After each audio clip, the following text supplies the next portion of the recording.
Hey, it's your guy Tyrrell back with the interviews. Croatia, England, World Cup semifinal. Croatia are off to the final, but did they deserve it? Where did England go wrong? What did Croatia do right? And can Croatia beat France playing like this?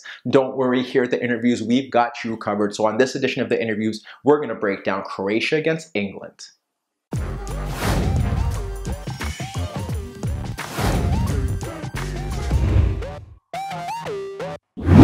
So Croatia are off to the World Cup final to meet France, but how did they do it? How did they get there? Where did England go wrong? Where did Croatia go right? When we break it down, we got Croatia in more of a 4-3-3. You have Rebic, Perisic, Mandzukic up front, Modric just a bit higher of Rakitic and Brozovic. And when you look at England, no real surprises. Sterling, Kane up front, Walker, Trippier as wingbacks.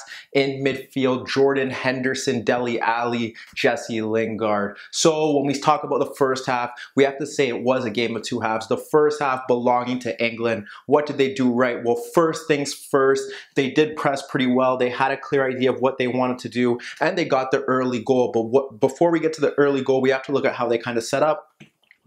Sitting in behind, they had Kane stepping onto Brozovic. They had Ali and Lingard stepping to Rakitic and Modric. When Strinic and Vrsaljko did get forward, you saw the shuttlers push over. You would sometimes see Kane drop off for Modric when he was there. If not, if the ball went out to Vrsaljko, you see Ali shift over there, see Henderson pull over to Modric, and then you'd see Lingard hold the central position and vice versa. But they were very organized in that sense. They had Kane dropping off. They had Henderson stepping in if needed, and pretty much Croatia struggled to really get forward. You had Modric dropping too deep to get onto the ball, and once again, the problem with Croatia when that does happen is that they lack a link between midfield and attack, so that was a big issue for them. Perisic was hanging on to the right. He was more of their best threat in the first half, often picking up the ball from deep. One example is Mandzukic nodding the ball down to him. He picks it up from deep, fires a shot wide of the net. That's what you got from Perisic throughout the first half.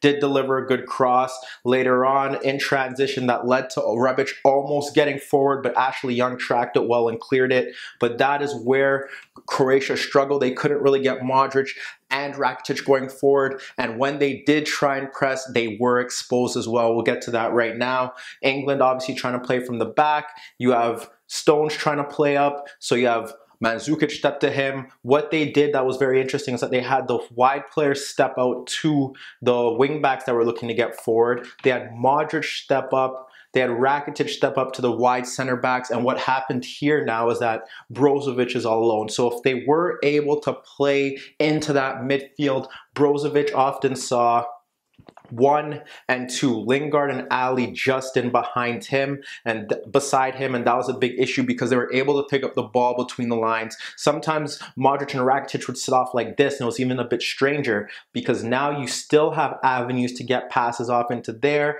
and that was a big issue because when we look at the game in the first half, Dele Alli was finding space throughout, specifically behind Luka Modric, picking up the ball in these channels, picking up the ball between the lines. You look at the way Trippier got the opening goal from the free kick. Long ball in, Lingard not picked up, gets the ball there, finds Ali breaking in behind Modric. Modric realizes a bit too late, tracks him, and then fouls him.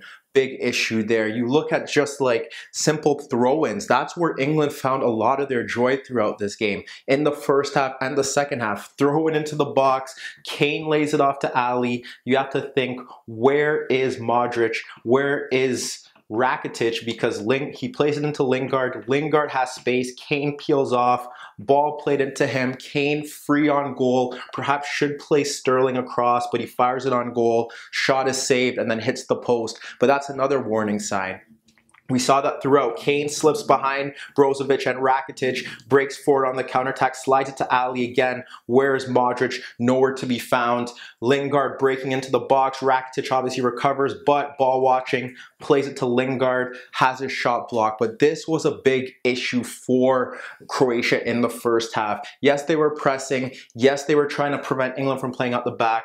But when they were doing that, and when Rakitic and Modric weren't stepping out to Walker and to Maguire, fire. They left space in behind them. And who was picking up that space? It was Dele Alli. It was Jesse Lingard breaking forward. England possibly should have been up ahead in the first half, but that was a big issue. The second thing was that the speed of Raheem Sterling was often, they tried to utilize that. There was one instance where Pickford instantly picked up the ball and kicked it down the field. Kane was dropping off deeper, trying to get Sterling in behind.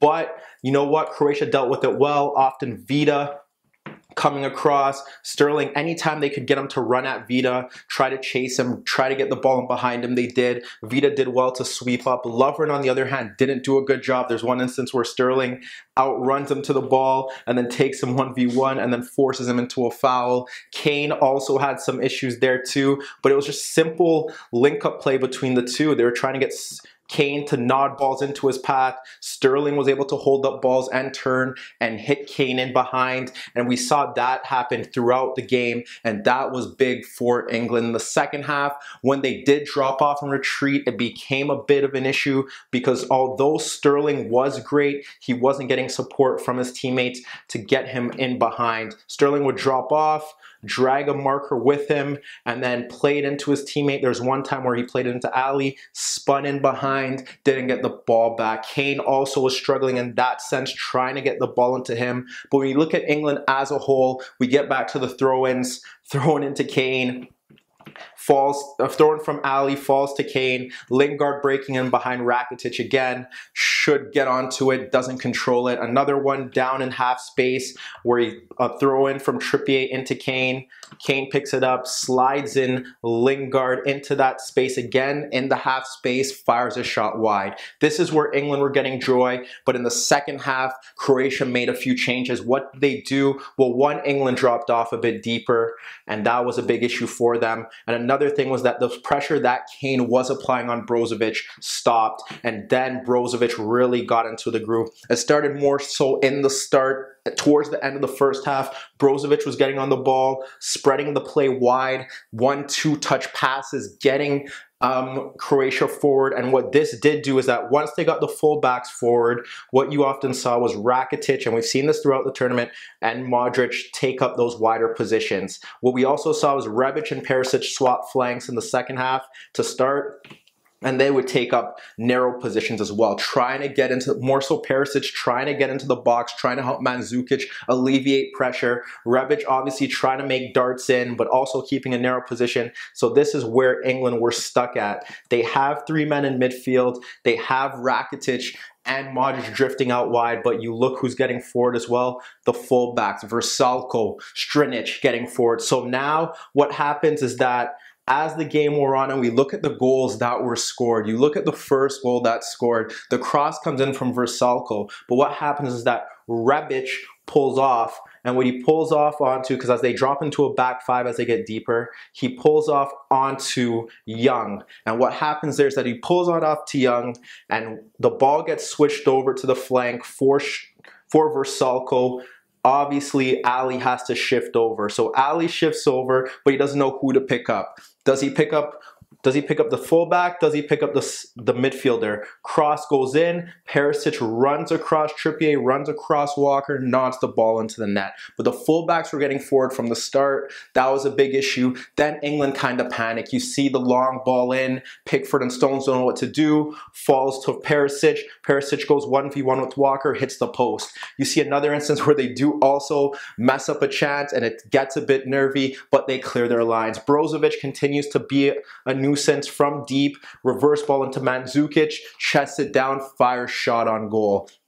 The second half was about Croatia getting forward, pushing the fullbacks obviously a bit deeper. Perisic and Rebic eventually coming to life, pressing from the front, giving Croatia options. But once again, we talked about the problems that they had with Modric and Rakitic, but this was overwhelming. England couldn't cope. They bring on Rashford. Rashford doesn't give them the threat that they want. Sterling was doing well, dropping off deep, bringing players to him, playing those quick, intricate passes, lacking the final product. But Rashford often dropping into those channels, trying to get onto the ball. This was a time where perhaps they drop they perhaps needed Danny Welbeck, a player that they could bring into midfield, perhaps even Loftus-Cheek, although he didn't play well in the tournament, who could drop off into a 5-4-1, have two players wide, pressing out the wide areas, have Kane sit on Brozovic, then have the midfielders sit on Rakitic and Modric. That would have been the wise thing to do. Instead, they stick with two forwards, both trying to break in behind, and they're getting overrun in midfield. Modric and Rakitic taking the game to them.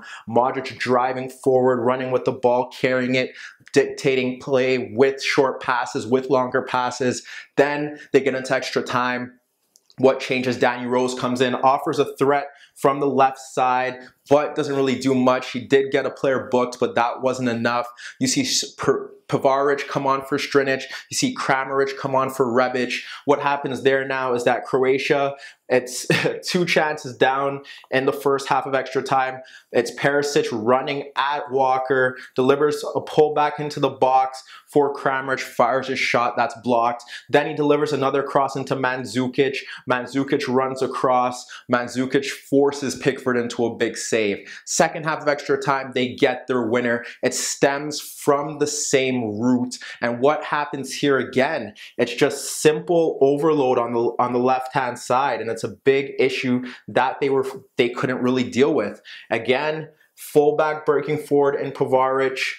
You have Perisic sitting on Walker or on Trippier. Cross goes into the box because what happens here is that Lingard doesn't know who to go to. Does he go to Pavaric? Does he go to Rakitic? Not too sure. Cross goes into the box, obviously cleared. But what happens is that Perisic gets up there with the marker, with Trippier, wins the battle. Stones falls asleep. Mandzukic runs across. He fires his effort past Pickford. England don't have a response once they bring on Vardy. But when you break it down as a whole, the first half, England did well. They coped with the pressure. Ali Lingard finding space behind Rakitic and Modric, overloading Brozovic. Kane getting chances. Sterling speed causing a threat, but they were unable to pounce and build on their lead. Second half, Croatia pushed their fullbacks forward. They overload the wide areas. England don't make changes. They don't execute on the counterattack. They bring on Rashford. It doesn't work. And as the game wore on, Modric, Rakitic, Brozovic gained control of the game. England made mistakes. Croatia pounced, and now they're off to the final. But let us know what you guys think. Was there something else that England could have done? Did they have a great tournament? And does Croatia have any chance of beating France in the final? Meet me in the comments below. Don't forget I upload videos every day, and don't forget to subscribe to my channel. And that was your daily dose of the interviews.